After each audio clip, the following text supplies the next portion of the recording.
Hello, everyone, and welcome to the most prominent podcast for your New Japan Pro Wrestling content and this year's G1 Climax. It's Chris's Chaos right here on ChannelCortez33. I am your host, Chris Cortez, and today we're going to go ahead and review nights 10 and nights 9 of the G1 Climax. We've trying to catch up. I figured if I can get some in, I can get like 2 at a time in each review. We'll catch up to the playoffs right when it's live, and that way we can do the playoffs live, have a little fun with that, and make our predictions in real time, and it will be great. It'll be cool. So, but it's been a lot of fun. Let me just start off right at the back. The G1 is definitely starting to even out, meaning a lot of 6-point wrestlers, a lot of guys earning three wins, 3 losses. A few guys are standing out, and a few guys, unfortunately, are pretty much all but eliminated. So right off the bat, I want to talk about some key matches. One, the Henare versus Jeff Cobb match. Really was cool because it was obviously 2 members of United Empire, both hard hitters, and I had a feeling Cobb would win. Sure enough, he did. Now he is leading the B block next to David Finlay, who's now risen, like he's just kind of creeped in, and he's leading the B block. As far as the A block goes, you got Evil, who's leading solo, just single-handedly leading the G1 and the A block.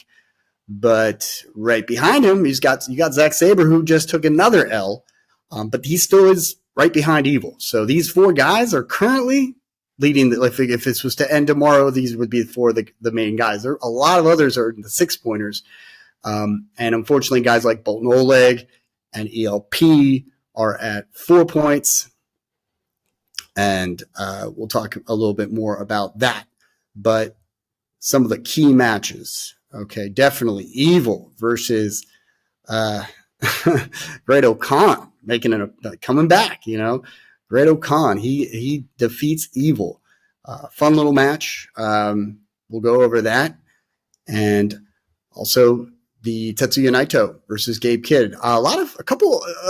Between these 2 nights, a couple of, roll-up finishes. I like it, it makes sense.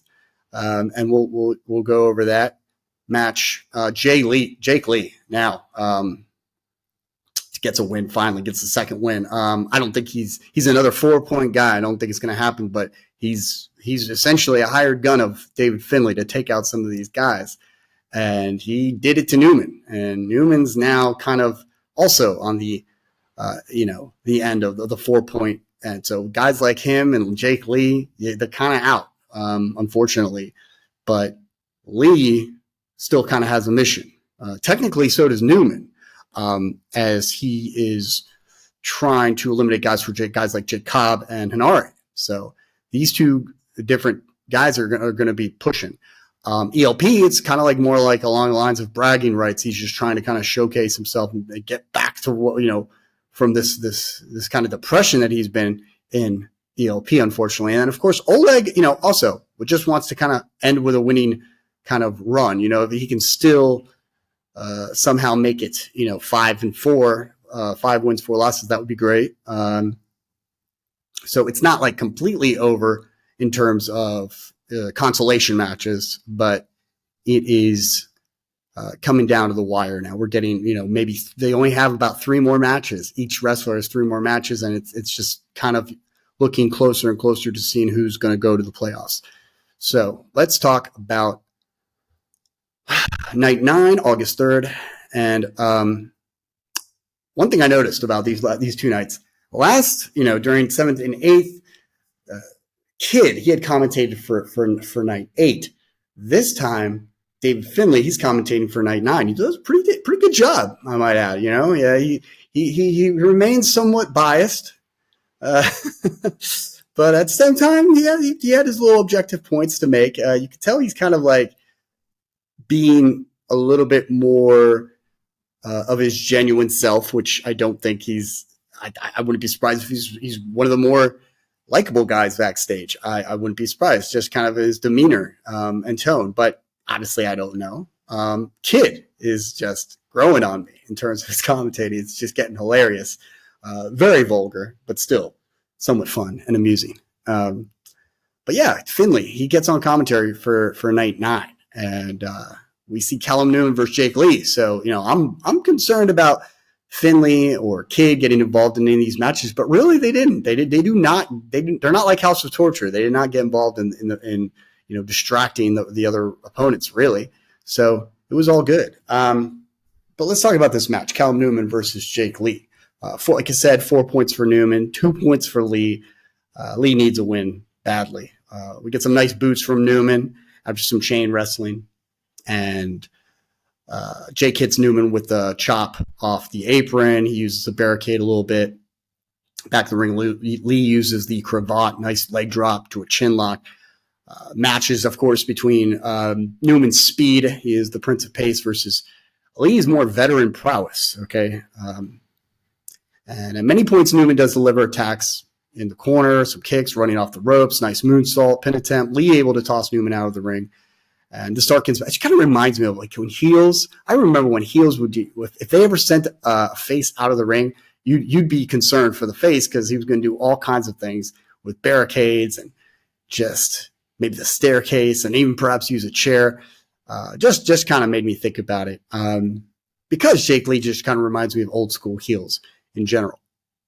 But Newman is able to take advantage. He hits a moonsault off the post onto the floor. Back in the ring, we get a tornado, just a tornado DDT, near fall. Big knee to the gut by Lee, though. Newman back to the headlock. Newman with a stunner to break the hold. That was Lee who does the headlock. What he likes to do, he likes to pretend like he's going to kick you or strike you, but he just turns it around and goes for the headlock. It's fun. Chop by Lee, enziguri by Newman. Goes for that Oz cutter, but countered to a choke slam by Lee. Near fall. He really needs to stop doing that Oz cutter. Okay, he needs to stop trying to pay homage to Will Ospreay. Okay, needs to come up with his own move. Another choke slam, counter to the Hurricane. Some kicks. Lee catches him. He's got that double knee stop. I'll give Newman that. I believe that's the one. Which is pretty cool. The double knees. Lee catches him, though, with a knee to the gut and then hits that face break. He hits that face break, it's over. That's it. So 1, 2, 3. Lee's now 4 points, as is Newman. So fun little match. And it went about 11 minutes and 14 seconds. Okay. So probably it was the shortest match of the Block A matches for a night. 9. Let's go to Grado Khan versus Evil. Evil 5-0, Khan 1-4. Evil attacks Khan from the back. They go outside. Khan tosses it into the chair. He gets tossed to the chairs. 1 point, Khan struggles to get back in. Dick Togo pulls him back out while the ref doesn't see and continues to count. Khan eventually back in for a good 19 seconds. It was pretty funny. Togo is totally involved in this match. We get a half crab from Evil. More and more, I'm thinking Khan's going to bounce back and win this. And sure enough, he does. Elbow drop from Evil, eye rake from Evil, followed by a pin attempt. Nice belly to belly by Khan. Double chops with the wild screams from Khan.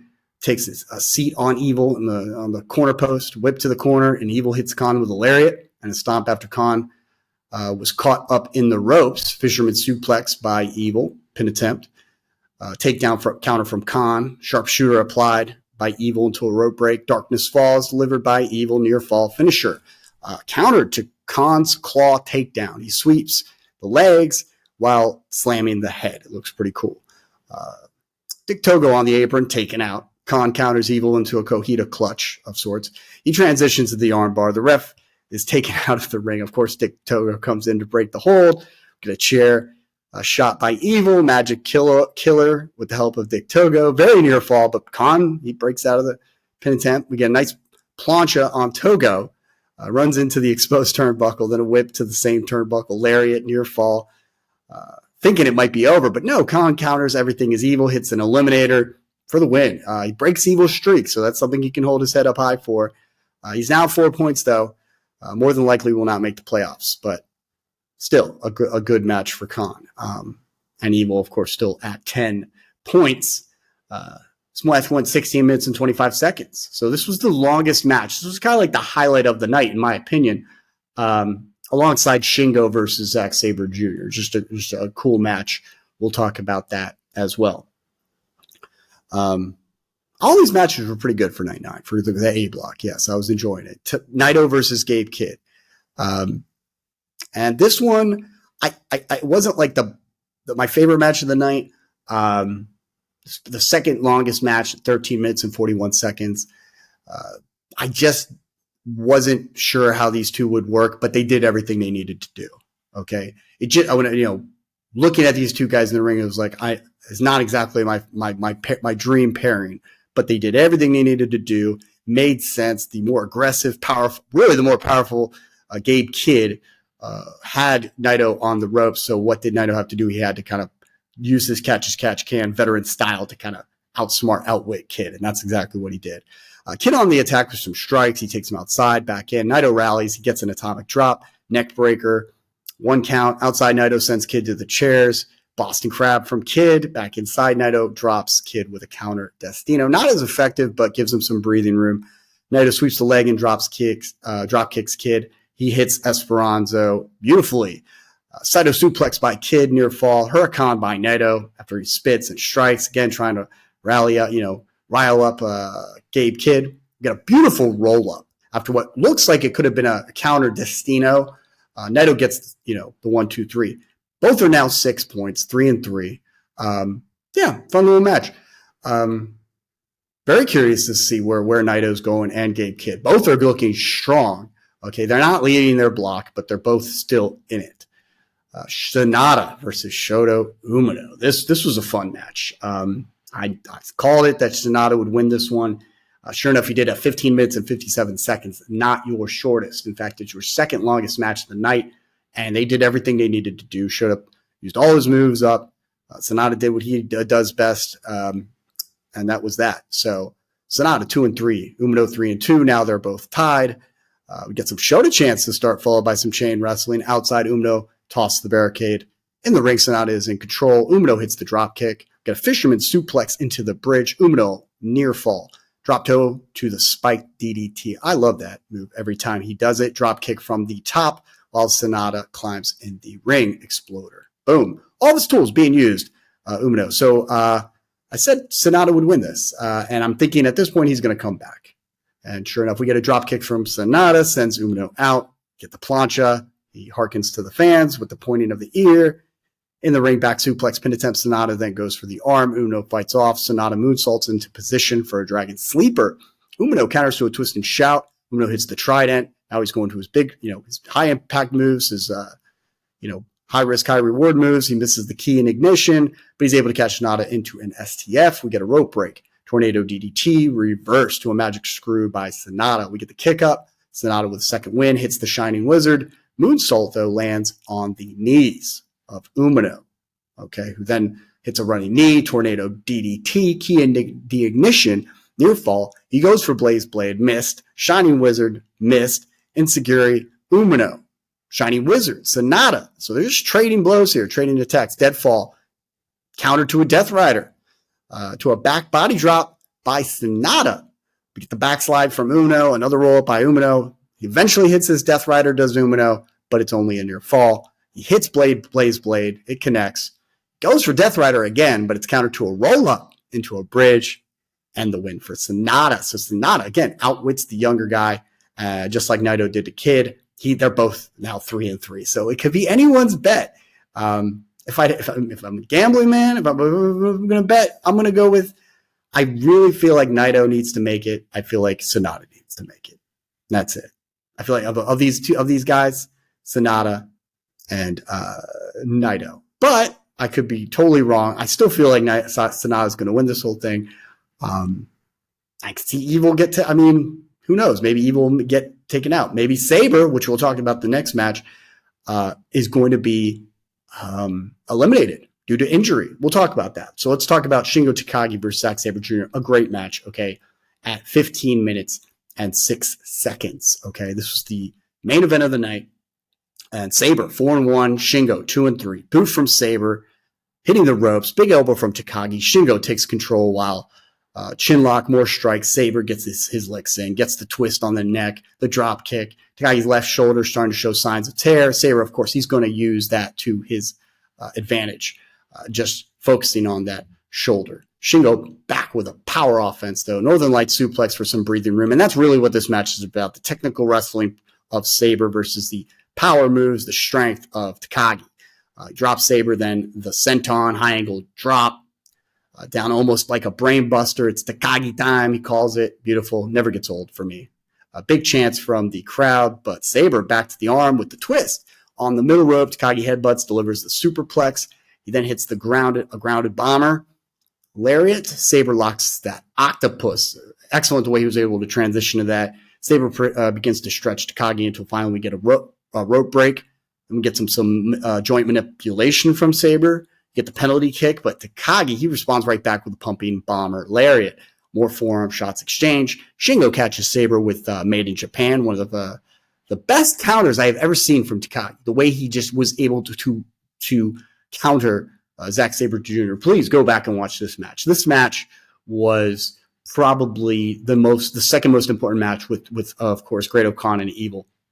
These four matches. I mean, I loved all five of the G1 tournament matches, but just for that alone, you got to go back and see it and to witness how he's able to transition and counter into the Made in Japan.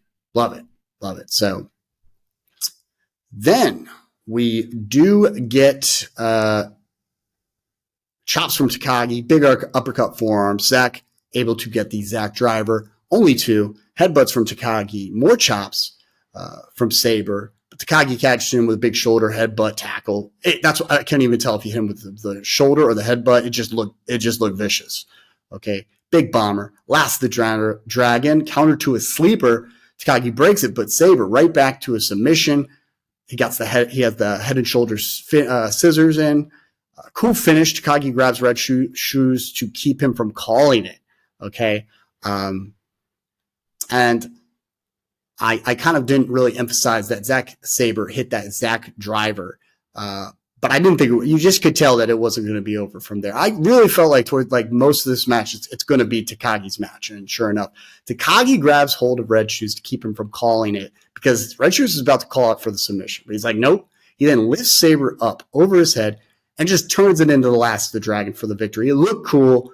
This really just symbolized Takagi overpowering Sabre.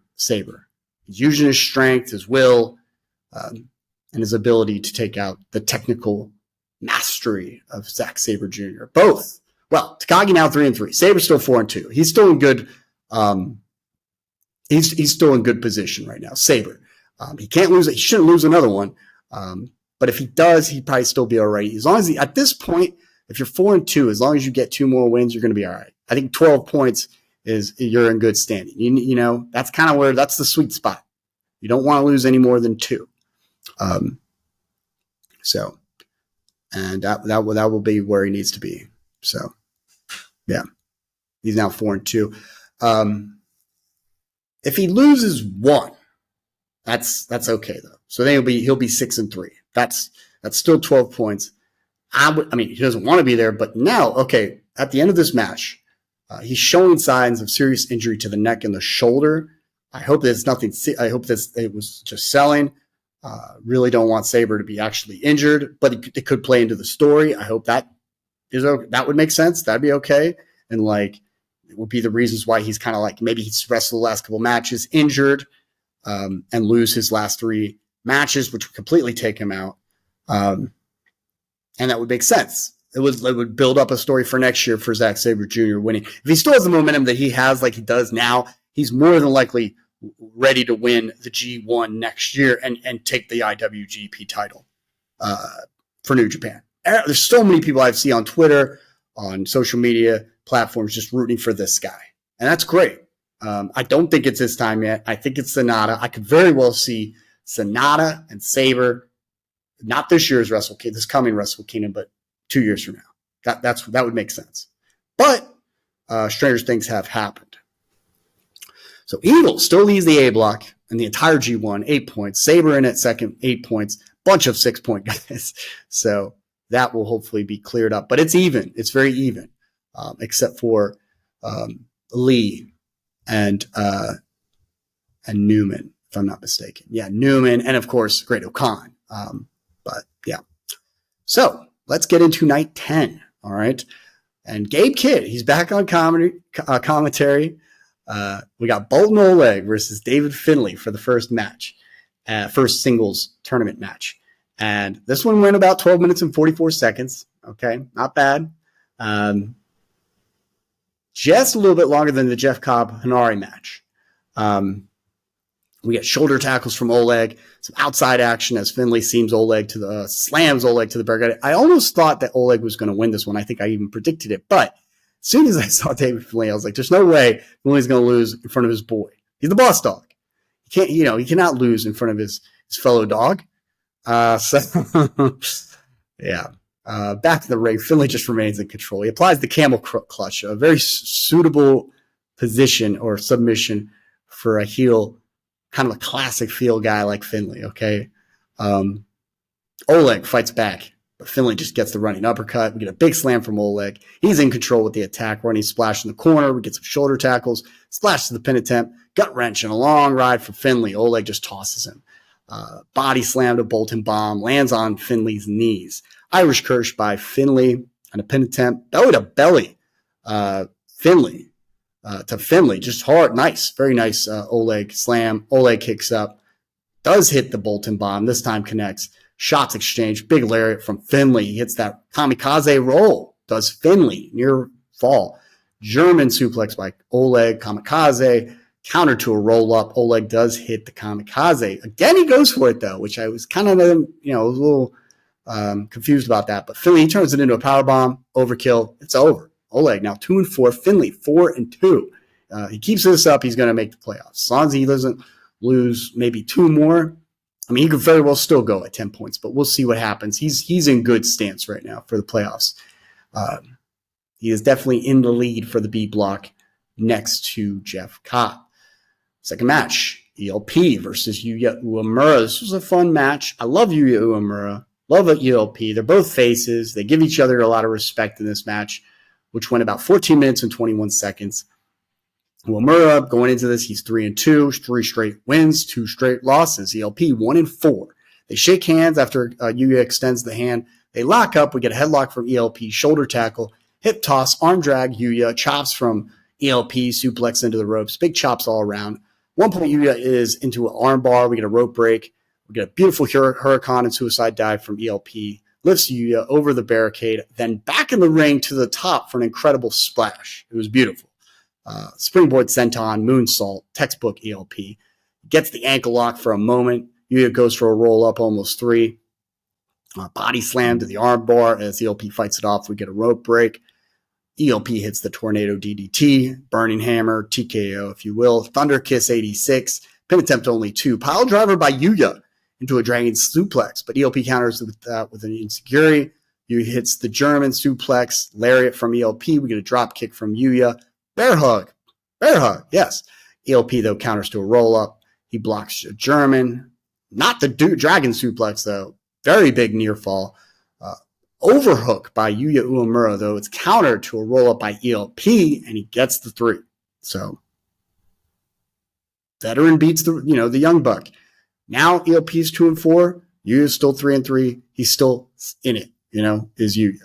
So, fun match. Jeff Cobb versus Henare. Hopefully we see the ELP, by the way, keep this going.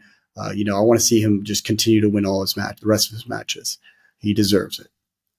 So we get the next match in the singles tournament. Jeff Cobb versus Henare. This one went 12 minutes and 40 seconds. Shortest match of the night, but didn't really feel like it because it just seemed like there's so much going on here with the 2 United Empire members. You got Jeff Cobb, who's really trying to take it to the next level. With 4 points, and as is Henare. I mean, both guys are kind of like on the top of the food chain in the United Empire. They're the heavy hitters next to Great Khan. Cobb has really established himself as the leader at this point. If any match would have shown it, he is essentially the leader of the United Empire. So for me, it was a highly anticipated match. Cobb's 3-2. Henare both is the same. So this one increases the likelihood of making it or not. Like really, the winner tying with Finley.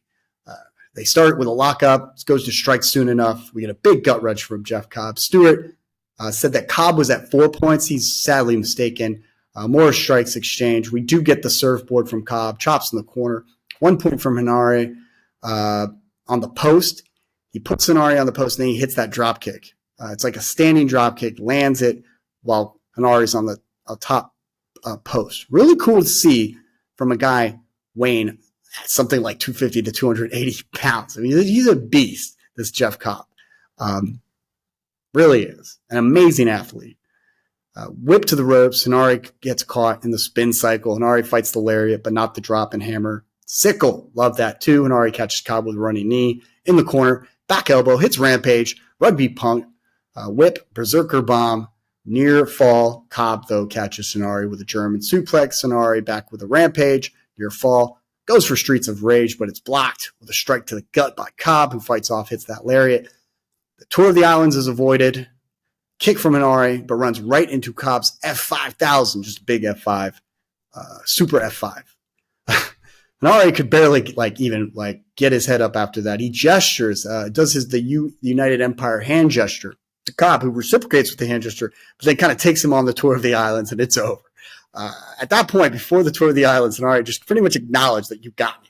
Cobb 4-2, Henare 3-3. Fun match. I just can't stress enough how Cobb is pretty much at his prime right now in terms of status. Not saying that he's never looked better. He's done amazing things in the ring throughout the years, but now he's pretty much essentially the leader of the United Empire, as far as I'm concerned.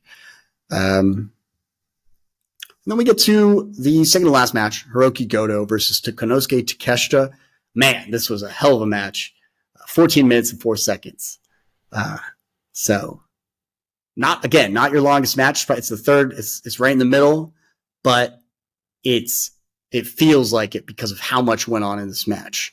And Takeshita, man, he's such a beast. And you could tell he is so loved by the New Japan audience. This guy has got such a future in New Japan if he ends up going there.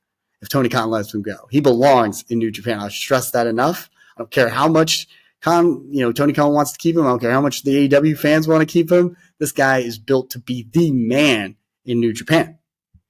So Gabe's kid, at this point, Gabe Kid's commentary is kind of growing on me, just the backhanded comments that he's making.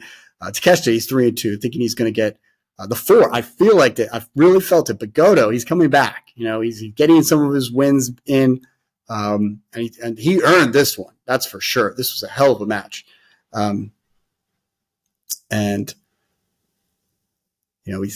Takeshi's got to go through Goto. At this point, it's 2-3. Bell sounds.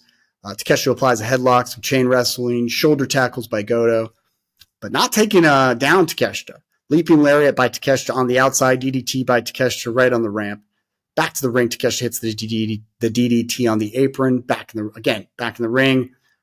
Big kick by Takeshita to the head of Goto. And again, Goto clotheslines Takeshita, spinning wheel kick, side suplex, or what Gabe Kidd calls a Luthez press, not the Saito suplex.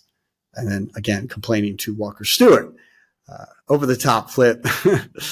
Splash on Goto with ease does Takeshita. Okay, Takeshita gets the applause. There are also some Goto chants, and that's going to continue to increase. Back in the ring, running elbow, but Goto responds right back with a lariat. Takeshita high knee. Goto hits the Ushigoroshi. Strikes exchange. Big shots from the two. Had a nice blue thunder bomb delivered by Takeshita near fall. Goto able to hit a destroyer from the top rope. Near fall, Takeshita catches Goto in a package pile driver, then into the wheelbarrow German suplex. At this point, I was like, man, Takeshita has to get this win. But Goto fires back with a lariat. Both are down. We get a kick from Goto, the GTW, near fall. Goto gets up, lifts up Takeshita, who counters with a brain buster. Takeshita tries to get him up again. Goto gets Takeshita to a suplex slam. Again, as near as it gets with these near falls. Big headbutt from Goto. I believe it was the Goto Revolution for the win. And Takeshita and Goto both now 3-3. So both are kind of still in the running for that third spot, maybe. Get Ren Narita versus Yota Tsuji. Man, honestly, These two guys, Three Musketeers, I got to say, I think Ren Narita is my favorite of the Three Musketeers. I don't care what anybody thinks because I love his style. I love his cheating. I like his look. And I love that guillotine knee drop. So whatever. Metal plate push-up bar, all for it. He's just come a long way. And I just feel like he's the most entertaining to me. So there it is. But of course, Yoda is just a powerhouse, you know, and Shota Umino is amazing. You know, he's just kind of like I swear he's like the second coming of Tanahashi. Yeah. But I just really like, I think Narita of the three. But then of course there's Yuya Uemura, who's another superstar, you know? So a lot of new talent. You know, but anywho, this is a main event match. These guys have obviously have career. These two just came into the business together. You know, you're going to get a good match. Narita's 3-2, Yoda's 2-3. So Narita catches Yoda off guard with an attack. I had to think that Yoda was going to win. He attacks the leg, slamming it again, and a post. Narita at one point grabs a chair. Red Shoes takes it away, but Narita slams that knee on a chair. Really, Narita made Yoda work for it. Really almost had me thinking that Narita was going to get another win. And if they would have won, man, he would have been in a good standing for this G1. He's going a lot harder and a lot farther than I think most people would believe. Hard whip to an exposed turnbuckle Narita, learning from the master of darkness, the king of darkness, evil, your boy. Narita, again, he applies the Boston crab. And this is great. Kid says, where do you think he got that from? Implying that he taught Narita. And then Stewart is called a sloth for raising his voice when questioning the validity of Kid's comment. It's hilarious stuff. Tsuji fights back. His knee is still in pain. Pin attempt. Narita fights off suplex, eye gouge. Tsuji gets the suplex in and a pin attempt. Big boot in the corner. Half suplex by Tsuji. Applies that leg lock. But Tsuji for the rope break, okay, so Narita applies that leg lock. Sorry. He misses the high-flying attack, gets caught in Tsuji's Boston Crab. Again, I think Kid wants to call that as a result of his teachings. Rope break. He goes for that Marlowe crash. Misses it. Cannot be delivered due to the knee. That Marlowe crash always seems like it's Tsuji's it's like his falling, you know, like his kryptonite, if you will. It's the move that he always misses. I don't want to say it's his Ric Flair up top, but it I think more times than not he misses it. It gets the backbreaker into the face forward stomp. Always usually hits that sequence. Goes right into goes for the spear, but misses Narita. Runs right into Narita's drop toe hold, leg lock. Tsuji, able to get out, delivers a hard headbutt, lifts Narita into a thunderbomb, or rather a falcon arrow. Narita drives Yoda into Red Shoes in the corner, lands that guillotine knee drop. Great move. Narita grabs the pull-up bar. He misses the swing, though. Super kick from Yoda, followed by a stomp to the face. Big knee to the face. Goes for Marlowe crash. Lands hard, tweaking his knee. Low blow. At this point, I really did think Narita was going to get the win. He hits the low blow while the ref can't see. Guillotine knee drop off the top, near fall. Yoda lifts the arm right between when he lifts up the shoulder. Tsuji, he somehow his arm is right between Narita's legs, so we get an inadvertent low blow. Kid is disturbed, but not really. I mean, he thinks that Tsuji did it on purpose, but that wouldn't be really babyface like. Forearms fired at Narita, who goes and responds with a choke. Yoda with a big falcon arrow. Narita avoids the spear, kick to the knee, goes for the face plant. But Yoda, he blocks it somehow, and right back up knees Narita. Goes to that spear, it's over for the win. Yoda 3-3, Narita now 3-3. You get an energized speech from Yoda, obviously in Japanese, so I couldn't really understand it. But it was, I'm sure, on Twitter, reposted. But he definitely can promo like a keystone babyface, like he's the ace. You know what I mean? So check that out. Nice delivery. Finley and Cobb, they lead the B block. Everyone else is at 6 except for Oleg and ELP at 4 points. So they're essentially out of the playoff picture as mentioned. All right, and that is your nights 9 and 10. Okay, we're definitely firing on all cylinders getting into this. I'm going to go ahead and just talk a little bit about the predictions. My predictions for the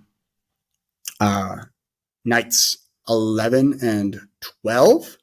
I feel like I went through this real quickly, but we're at about 35 minutes, so we'll knock the rest of it out quickly. Just talk a little bit about predictions. So going into this, okay. And again, I haven't seen anything.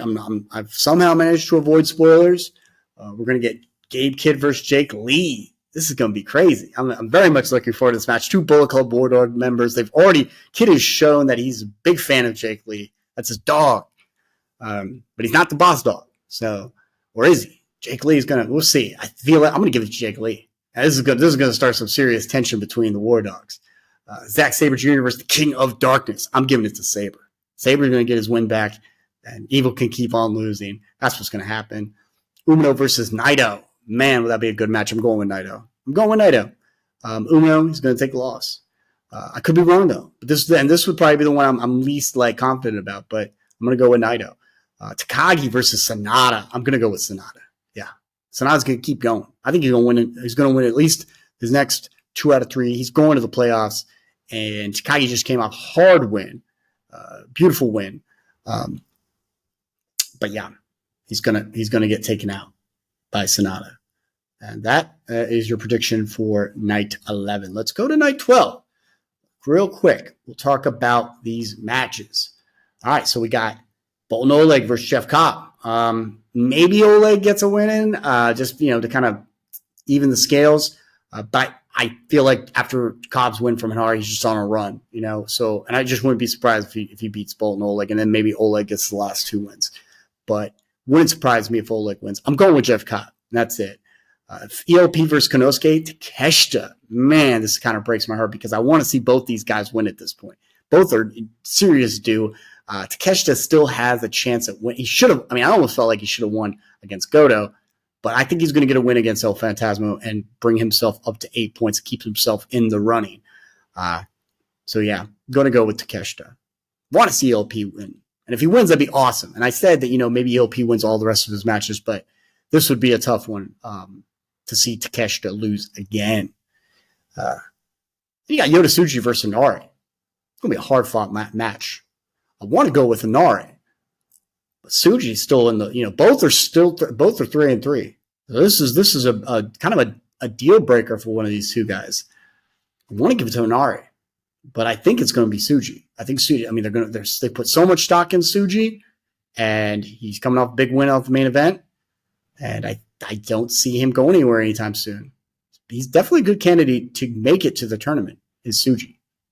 Could go either way. I'm going to go with Tsuji. And then you've got Yuya Uemura versus Ren Narita. Love Narita, but I think it's going to Yuya, because Yuya, Yuya was, I want to look back. I've so much going on.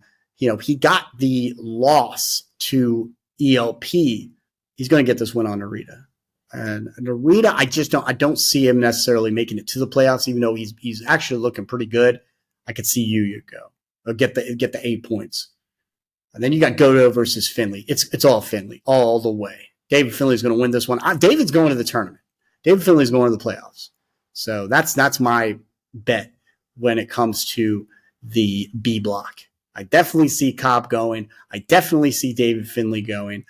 I'm thinking it's going to be Yota Tsuji, or if not, I totally see it being Konosuke Takeshita. He is the kind of the wild card with, coming from AEW. I don't see why they wouldn't just, use him for the playoffs, at least for one match. So maybe Tsuji doesn't make it, but I'm already looking at to see who's going all the way. And I feel like it's going to be Finley. I feel like it's going to be Cobb. And I just feel like it's going to be Takeshita in the end. So we'll see. Well, I could be dead wrong. Goto could make a surprising comeback. We'll see what happens. And that's your predictions for nights 11 and nights 12. This has been a great review for nights 9 and nights 10. I've had a blast watching it. As always, I will already get started on tonight, watching nights 11 and 12, and have a review for you tomorrow. Then we'll get into the following night with we'll get 13 and 14 in. We'll catch up to the tournament. That's going to happen. I guarantee it. Okay, it's going to live. I believe in myself in that regard, being able to catch up to this stuff. So yeah, it's been great. Nice little review at 40 minutes, just over 40 minutes. And you all have a wonderful day and enjoy this. It's 90 degrees here in Wiesbaden, by the way. It's crazy. It's like 79 in DC. So I know it's starting to cool down a little bit over there. You guys need a little break. But man, it's been a hot one today. Like record breaking from what I hear. It's going to be like tomorrow. But anyway, y'all take care. You have a good night.